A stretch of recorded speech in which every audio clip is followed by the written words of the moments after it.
I agree totally. I think people really like to see the forward motion of these horses. I think that they like seeing natural movement.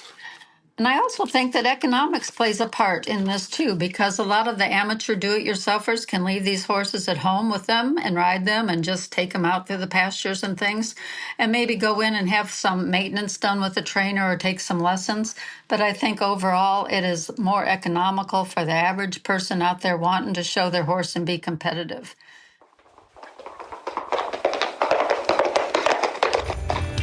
You are listening to the Horse Radio Network, part of the Equine Network family.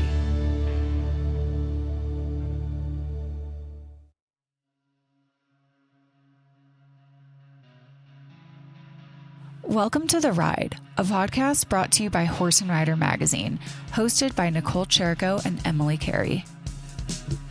This episode of The Ride is brought to you by Ride TV.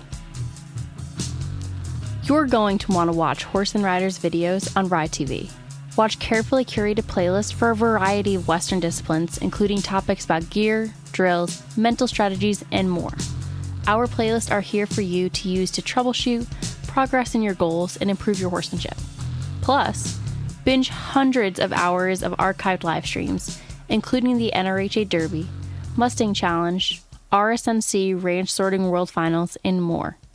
Use promo code THERIDE for 15% off your first month at ridetvgo.tv today. Hi there, and welcome back to The Ride. I'm your host, Emily Carey, and today I'm joined by none other than Sandy Jirkovsky. Sandy has spent her entire life in the horse industry as a trainer, coach, judge, and clinician.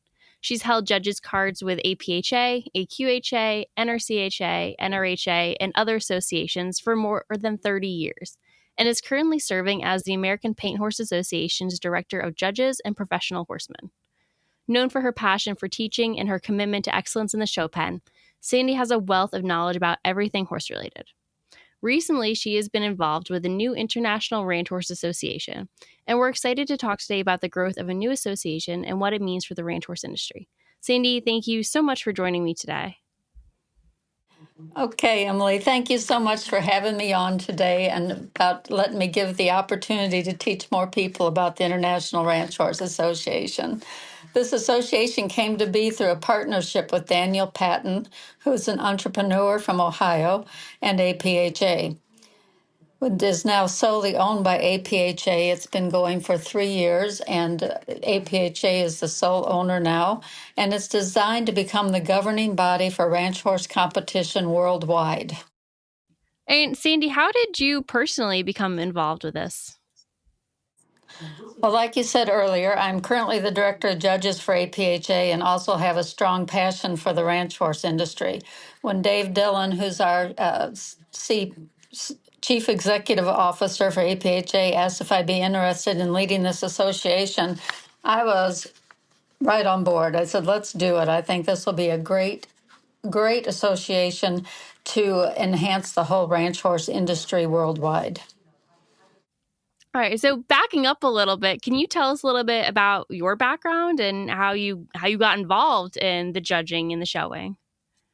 I was one of the fortunate kids to grow up in a horse training family. My dad was a professional horse trainer for years. Our whole family showed horses, quarter horses, Appaloosas. We showed extensively, and then I got into the judging and enjoyed the judging so much. I felt like I could give back to the industry. My brother still shows in the quarter horse industry. My son and daughter-in-law, Chris and Sarah Dawson, are highly successful in the cow horse industries. And now we have little Hadley Dawson, who we hope will continue in the horse industry, so it'll be many generations. But I was one of those lucky kids that got to grow up on a horse. So that all led into the judging, and then the judging has led me into, at this time of my life, becoming the director of judges. And with that, I teach a lot, go across the United States and Europe doing a lot of teaching. And that's really my passion, is the teaching of the future judges, because I think that's going to influence our whole horse industry. Yeah, absolutely. And talking about influencing an industry and the changing of industries, and we've seen the ranch horses kind of really emerge in the past few years. What need or gap in the horse industry did this new IRHA association aim to fill? Well, we all know that the ranch horse industry is so popular right now. It's the biggest classes at the breed shows. But what we were lacking is someone to keep records on the money earnings on the horses and the riders. So, what IRHA hopes to do is become to the ranch horse industry what NRHA is to reining, what NRCHA is to cow horse, or NCHA is to cutting. There's a lot of money being awarded out there and no official record keeping. So we feel there was a need to promote the Western lifestyle and ranching heritage worldwide while protecting the integrity of these events. We're not only providing promotion of ranch horse events, but keeping records of money earned on riders and horses. So I think that was the biggest need that needed to be filled. We need to have sanctioned events that, similar to NRHA, gives credibility to what a horse or a rider has won. Yeah, absolutely. And that's probably unique from a lot of other associations that are offering ranch horse classes. What are some other ways that the IRHA is unique in comparison to those other organizations? One of our most unique factors, we offer the ranch riding, ranch trail, and ranch rail because the cattle events are so difficult in many foreign countries, and we have gone wild in Europe. We have had like 12 events this year. We're the only association keeping records on earnings of horses and riders. We also have a successful stallion service auction, which is used for payback incentives in the IRHA classes. IRHA's paid out over $725,000 to ranch horses of all breeds just at the APHA World Show in the last 3 years. And the big thing is that we're open to all breeds, quarter horses, paints, pintos, Arabians. Anybody can come and compete and go for the money. Awesome. Do you see like a lot of those other breeds, the non-traditional, I would say, like the Arabs and those sort of things coming into the ranch industry? I just had a call today from a girl that trains Arabians, and she's very excited about getting some international ranch horse events in their part of the country. But in Europe, we had the Norwegian fjords, we've had the Morgans, we've had some of their European bred horses come and compete. So I think that this is just a class that everybody can come have a good time and be competitive without having to spend a fortune to do so. Yeah, absolutely. I mean, it's such a fun class for people, to enjoy. Would you like, from your perspective as a judge, you've seen a lot of trends come and go, a lot of changes in the horse industry. How have you seen the ranch horse classes evolve over the past decade? Well, it started out, it looked like it was a speed class. Everybody thought faster was better. So the competition is continuing to get stronger every year, and people are beginning to breed for ranch horses specifically. Entries have continued to increase, and these classes are many times the largest at the horse show. Exhibitors have learned that it's not about the speed, but more about expression, attitude, quality of movement. A horse that a rancher could actually ride all day and come home and still be in a good mood with his wife that evening. I think we've seen a lot more finesse added to the ranch horses. I think that we've seen them slow down a little bit. When the first ranch rail came out, you think that you might have been at the Kentucky Derby. It was, yeehaw, let's go. But the judges have learned that we're actually rewarding a lengthening of stride, we're rewarding the quality of movement, and we're rewarding the overall smoothness, attitude, and expression. That's became so important, and that is a big reward section on our score sheets now.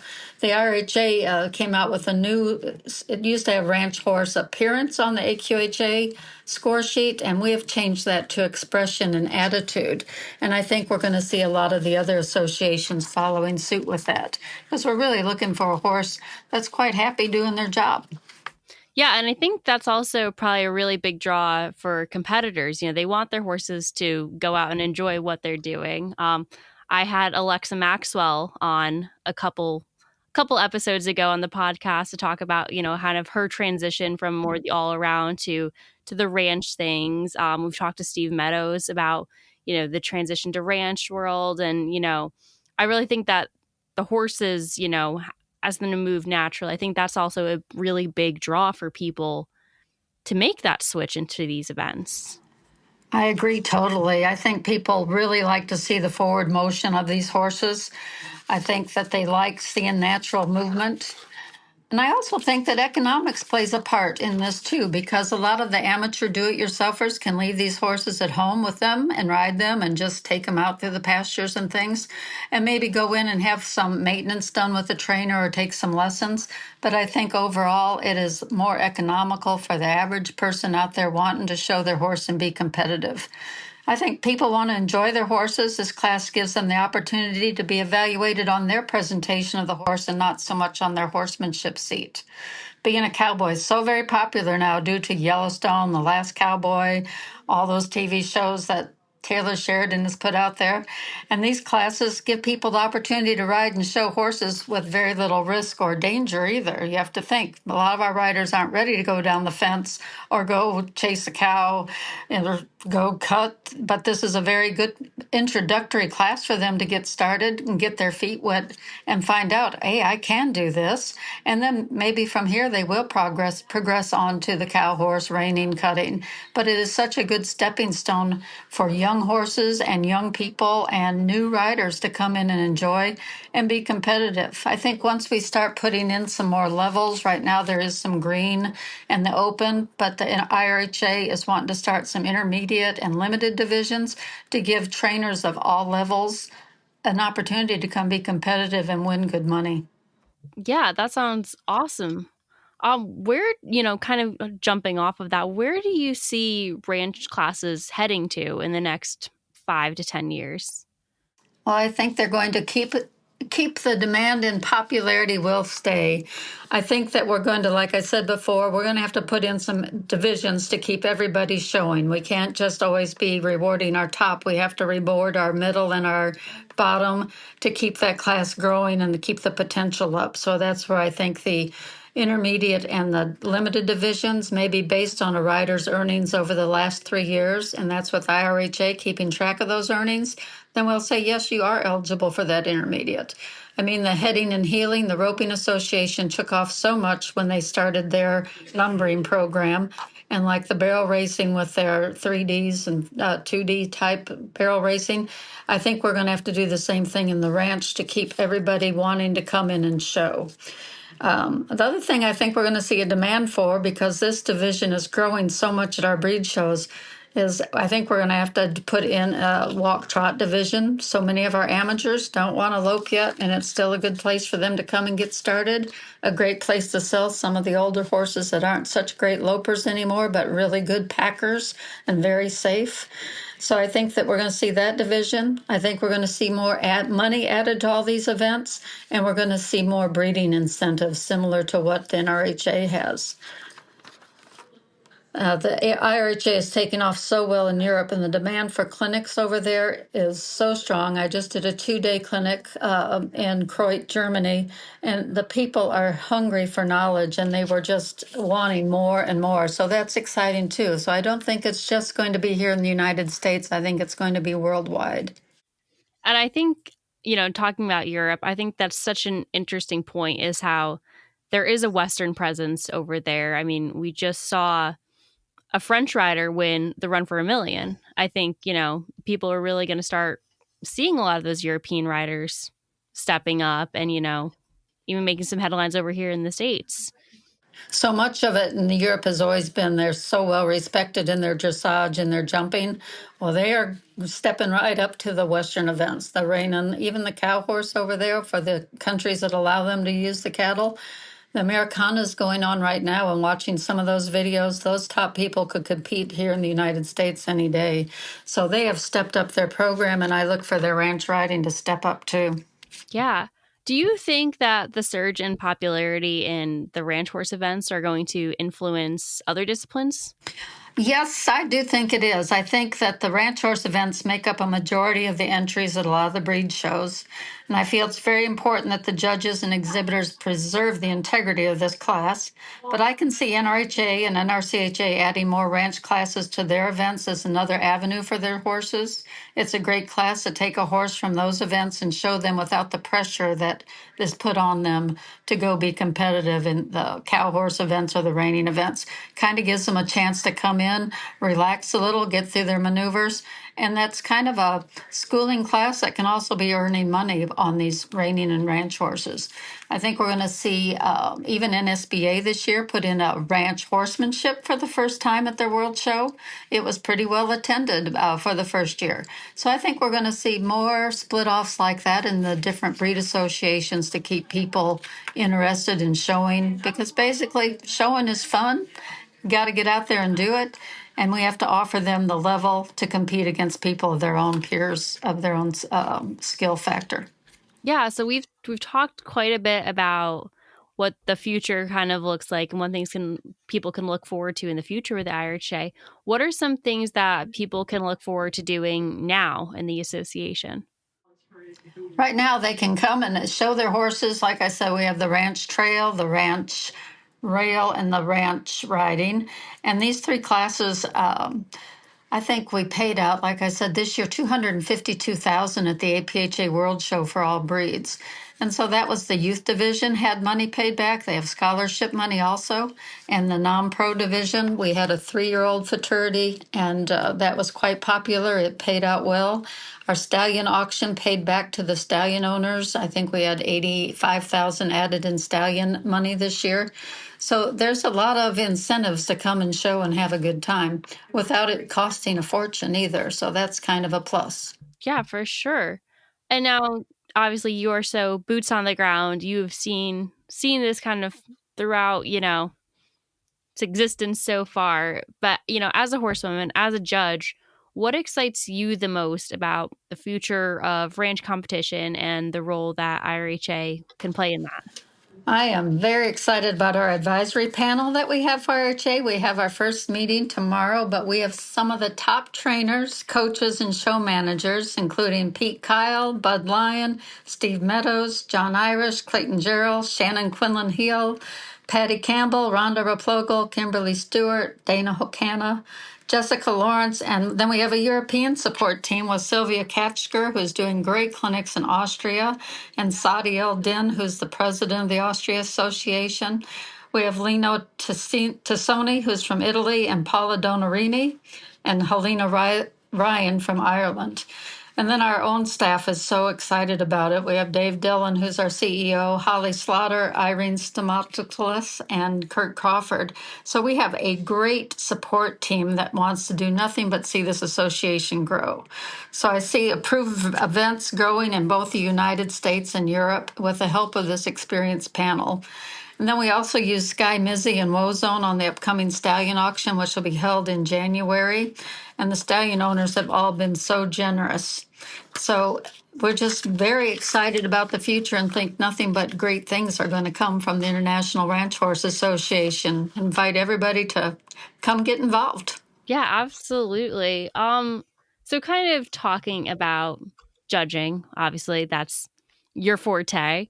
What does the judging process look like in the IRHA shows? And how is it consistent, internationally? What does that kind of base model look like? We do a lot of education. We use Horse IQ for a lot of our education for our judges. Right now, any APHA, AQHA versatility judge or NSBA judge can judge these IRHA events. As we get bigger, we may start our own judging list and give people who are just ranch riding experts a chance to hold a card just for the International Ranch Horse Association. But right now, we're just kind of using the general list as we grow. But our scoring system has been based really on the NRHA scoring system, which is 70 to infinity, with 70 being average, 0 to infinity with 70 being average. And then excellent, we use our words. Excellent is the +1.5.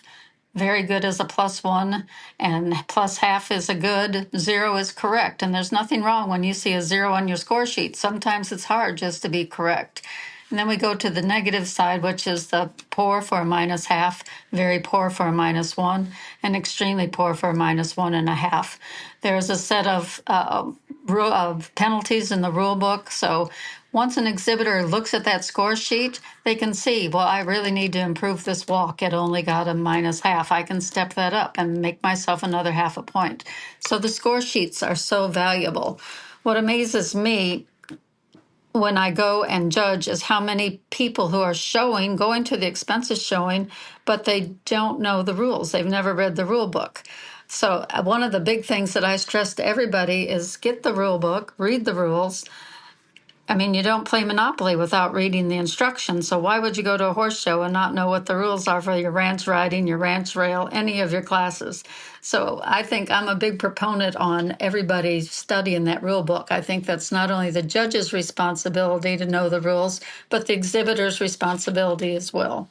You know, we hear so many times Grandma said, oh, she was so cute and she did everything so well. Well, she didn't realize she had a 3-point break a gate or, went off pattern because she forgot to back up, because that's not knowing the rule book. So it is everybody's responsibility to get in there and know their rules before they go show. It's only going to give them a better experience. Yeah, for sure. I was, if for all of our listeners who listen to my introduction, I was the New York State Quarter Horse Association queen. So I competed out in Congress, and one of our things we had to do was read the AQHA rule book. So very familiar with those. A lot of pages, a lot of things to know. Yes, there is, and it is. It's the best experience someone can do. I used to test all of our non-pro and youth exhibitors on the rules for their particular class, because it only makes you a better exhibitor. Take the time to read the rule book. Yeah, absolutely. You get so much more insider knowledge, and you can really see where all those points are coming from. And another good thing to do is to go volunteer to scribe sometime. It puts a whole new perspective on how you're going to show your horse. You realize the things that you've been worrying about aren't so important as what the judges are actually looking at. And scribing is a great way. Shows appreciate a volunteer scribe. We have a free scribing session on Horse IQ that you can practice at home and learn, and then you're ready to go sit at a show and, try to get some volunteer time in. Help your shows out, help your clubs out, and also become a better exhibitor. Yeah. And so, those are really great pieces of advice for people wanting to learn more and get more involved. How else can people get involved with the IRHA and, start showing and get involved?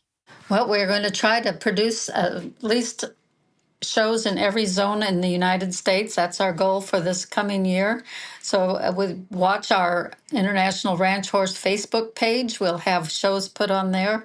Our results are always listed on our website, which is internationalrha.com. And contact me if they have any questions. I'll be glad to fill them in and help them and show them the route to go. We have a professionals list of professional trainers all over the United States and Europe. So I am here only to help promote the association. That's awesome. I've learned so much about the IRHA today. Thank you so much, Sandy, for hopping on and talking with me. Well, thank you, Emily. It's been a pleasure talking with you, and I'll look forward to seeing you in the show pen sometime. Yeah, absolutely. Thank you so much to Ride TV for sponsoring this episode. Thank you guys for tuning into the Ride podcast. We hope you enjoyed this episode, and please be sure to subscribe wherever you listen to podcasts. Follow Horse and Rider Magazine on social media and find us at horseandrider.com to see all the cool things that we're up to. And if you have any comments or questions, please be sure to hit us up at horseandrider@equinenetwork.com. We want to hear from you guys. And if you like what you're listening to, please be sure to leave us a review on iTunes.